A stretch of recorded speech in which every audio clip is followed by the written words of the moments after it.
या मालिकेच्या आजच्या शेवटच्या भागामध्ये आपण पाहणार आहोत. सगळेजण पूजेची तयारी करत असतात. मोनाने सगळं सामान पिशवीमध्ये ठेवलेलं असतं आणि ते रुपालीला म्हणत असते की ताई तुम्ही एकदा सगळ्यावर नजर टाका, म्हणजे मग मला काळजी करायची गरज नाही. आणि त्यावर रुपाली हसून हो म्हणते आणि पुन्हा एकदा सगळ्या गोष्टी चेक करते. तितक्यात अमोल त्या ठिकाणी येतो आणि सगळ्यांना विचारतो की मी कसा दिसतोय. त्यावर स्वप्नील हसतच सांगतो की तू तर अगदी राजकुमार दिसतोय. आणि ते ऐकून अमोल तर खूपच खुश होतो. तर रुपाली लगेच त्याला काजळ लावत त्याची दृष्ट काढते. मोनासुद्धा म्हणत असते की छोटे सरकार खरंच खूप छान दिसतंय हा तुम्ही. तर अमोल म्हणत असतो की मोमा तू सुद्धा खूप सुंदर दिसते, मामाला सांग तुला काजळ लावायला. आणि ते ऐकून सगळेजण दीपकवर आणि मोनावर हसू लागतात. तर अमोल तेथून पळून जातो. त्यानंतर मग अपर्णा आणि अर्जुन त्या ठिकाणी येतात. मात्र अपर्णाने पांढरी साडी नेसलेली असते तर अर्जुनने युनिफॉर्म घातलेला असतो. आणि ते बघून बापू कदम त्यांना विचारतात की अरे हे काय, तुम्ही तुमचा युनिफॉर्म का घातला आहे, आपल्याला पूजेसाठी जायचं आहे ना. आणि त्यावेळी अपर्णा म्हणते आम्ही हे कपडे घालून जर पूजा केली तर तुम्हाला काही प्रॉब्लेम तर नाही आहे ना. आणि त्यावेळी बापू तिला विचारतात की अगं पण असं का म्हणतेस तू. आणि त्यावेळी अर्जुन सांगू लागतो की बापू अप्पीला असं वाटतं की कामालाच आपण पूजा मानायला हवं आणि म्हणूनच तिची इच्छा आहे की तिने हे काम करत असतानाच पूजा करावी.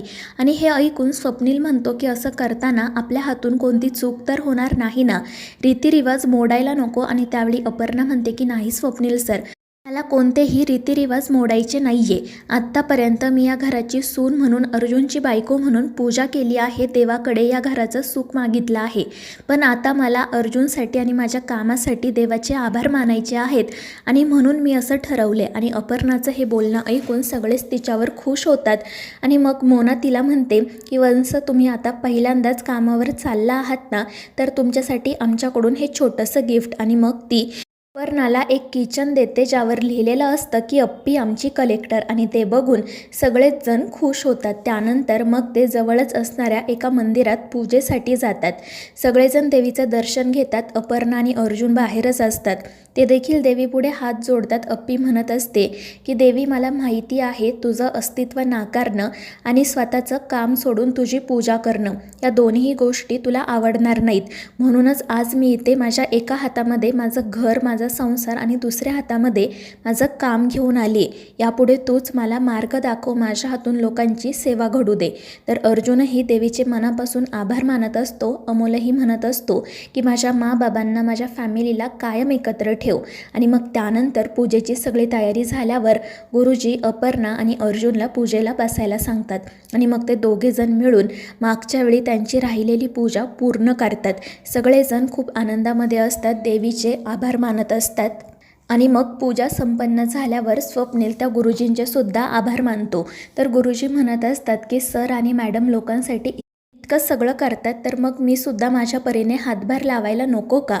तर बापू म्हणत असतात की खरं तर आम्ही या पूजेसाठी आसगावला जाणार होतो, पण आप्याची तब्येत बघता आम्हाला इथेच पूजा करावी लागली. आणि ते ऐकून गुरुजी म्हणतात की काही हरकत नाही, मनापासून पूजा केली ना मग ती देवीपर्यंत नक्की पोहोचेल.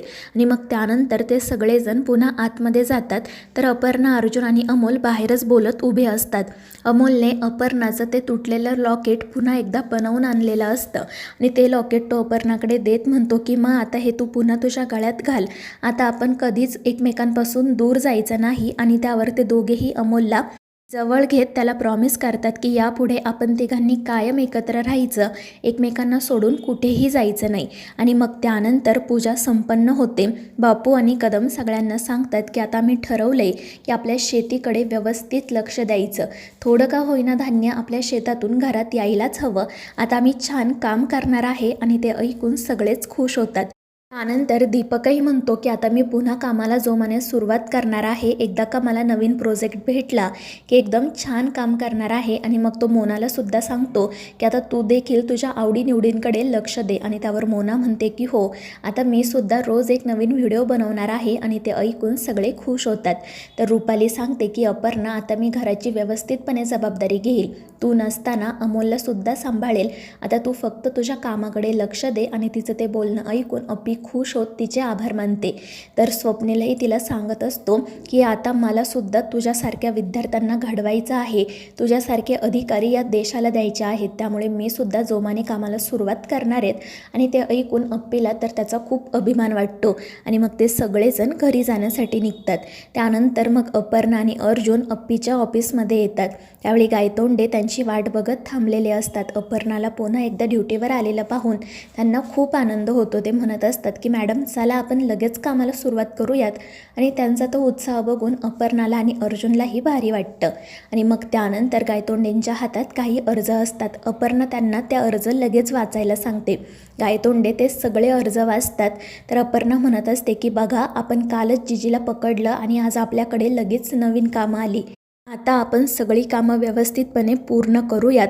एका शासकीय अधिकाऱ्याने त्याचं काम कायम एकनिष्ठेने करायला हवं. प्रत्येक शासकीय अधिकारी हा एकनिष्ठ आणि कर्तव्यदक्षच असावा. आणि त्यावर अर्जुन आणि गायतोंडे देखील हो म्हणतात. आणि मग त्यानंतर अर्जुन अपर्णाला विचारतो की मॅडम हे सगळं काम करताना तुम्हाला कधी दडपण जाणवलं नाही का? तर अप्पी म्हणत असते की नाही अर्जुन सर, कधीच नाही. कारण आपण अधिकारी झालो आहोत ते लोकांची सेवा करण्यासाठी, त्यामुळे या कामांचं कधीच दडपण येत नाही. आपण 7ही दिवस जरी काम करत असलो ना तरी काम काही संपत नाही. आणि एकदा का आपण व्यवस्थितपणे काम करायला सुरुवात केली की मग लोकांच्या देखील अपेक्षा वाढतातच ना. आणि त्यावर अर्जुन गायतोंडे हो म्हणतात. आणि मग त्यानंतर अर्जुन स्वतः कलेक्टर मॅडमच्या खुर्चीजवळ जातो. ती खुर्ची मागे ओढतो आणि मग त्यावर अप्पीला बसायला सांगतो. आणि मग पुन्हा एकदा कलेक्टरच्या खुर्चीवर बसून अप्पीला खूप आनंद होतो. आणि मग ती कामाला सुरुवात करते. त्यानंतर एक बाई आतमध्ये येतात. त्या अपर्णाला त्यांचा प्रॉब्लेम सांगू लागतात. त्या म्हणत असतात की गावामध्ये दवाखाना आहे, मात्र तिथे फक्त छोट्या मोठ्या आजारांवरच उपचार केले जातात. डॉक्टरसुद्धा तिथे जास्त नाही आहेत आणि त्यामुळे आम्हाला उपचार घेण्यासाठी 50-60 किलोमीटर दूर जावं लागतं. आम्ही तेथील पुढाऱ्यांशी बोललो, मात्र कोणी काम करायला तयारच नाही. आणि म्हणून गावातील वयस्कर माणसांनी सांगितलं की तुम्ही मॅडमकडे जा, त्या काम नक्की पूर्ण करतील. आणि ते ऐकून अपर्णा म्हणते की ताई काही काळजी करू नका, उद्याच काही लोक येऊन सगळी पाहणी करतील आणि मग थोड्याच दिवसांमध्ये एक सुसज्ज हॉस्पिटल गावामध्ये तयार होईल. आणि ते ऐकून त्या ताईंना तर खूपच आनंद होतो. त्या म्हणत असतात की पोरी, आजपर्यंत मी फक्त ऐकलं होतं की तू प्रत्येकाचं काम करून देते, पण आज मी प्रत्यक्ष डोळ्यांनी बघितलंय. आमच्या गावातले वयस्कर लोक बोलतात ते तर काही खोटं नाही. आणि ते ऐकून अप्पी हसून विचारते की काय बोलतात ते? आणि त्यावर त्या ताई सांगू लागतात की आमच्या गावातील वयस्कर बायका तुम्हाला अगदी एकेरी नावाने हाका मारतात. त्या म्हणतात की जर कोणतं काम रखडलं असेल ना तर पुण्याला ऑफिसमध्ये जा, तिथे आहे ना अप्पी आमची कलेक्टर. आणि ते ऐकून अपर्णा आणि अर्जुनला तर खूपच आनंद होतो. त्यांच्या डोळ्यात नकळतपणे पाणी येतं आणि ते एकमेकांकडे पाहतात. आणि मग अर्जुन अप्पीला सॅल्यूट करतो. आणि अशा प्रकारे अप्पी आमची कलेक्टर ही मालिका इथेच समाप्त होते.